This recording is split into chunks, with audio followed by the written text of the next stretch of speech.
Olá pessoal, então estou aqui para falar para vocês sobre mitos e verdades em relação à joanete. Meu nome é Brunair Machado da Silva, eu sou médico ortopedista e traumatologista e tenho como área de atuação a cirurgia do pé. Então a primeira coisa que vem aqui no meu consultório me falar é o seguinte: não vale a pena operar a joanete porque toda vez que opera 100% das joanetes elas voltam. Pessoal, isso não é verdade. Então se tem uma coisa que evoluiu na cirurgia do pé é o tratamento cirúrgico da joanete. Hoje em dia a gente praticamente não faz cortes para corrigir a joanete, já existe uma técnica que chama técnica minimamente invasiva ou técnica percutânea, ou uma técnica que a gente faz através de pequenos furinhos com as broquinhas especiais, onde a gente consegue corrigir essa deformidade com índice de recidiva, ou seja, a chance de a gente operar por essa técnica e a joanete voltar gira em torno de 2 a 3% dos casos. Outro mito que chegam para me perguntar é o seguinte: essa cirurgia é dolorosa demais. Isso também não é verdade. É evidente que cada paciente tem seu limiar de dor, mas eu comparo a minha trajetória com a joanete há 5, 7 anos atrás, onde eu operava muito pela técnica convencional e realmente o paciente tinha bastante dor.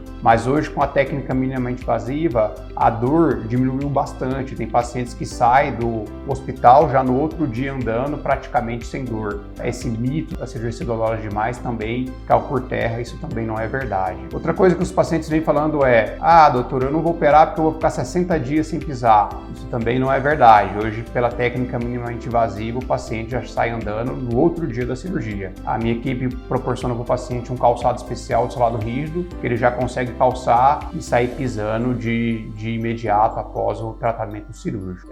Uma outra coisa que o paciente pergunta e fala é: doutor, a minha joanete ela vai ficar do mesmo jeito ou ela vai piorar? Uma coisa que eu posso falar para vocês: a grande parte das joanetes, infelizmente, elas são progressivas, pessoal. Então, se a gente for deixando, a tendência é que a joanete vai piorando, os dedos vão se encavalando um ao outro e aí o tratamento começa a ficar cada vez mais complicado. Então, se a joanete já incomoda você, atrapalha você a usar seu calçado, já está te incomodando, atrapalhando a sua vida, não espere a coisa ir progredindo e piorando, porque aí o tratamento começa a ficar cada vez mais complexo.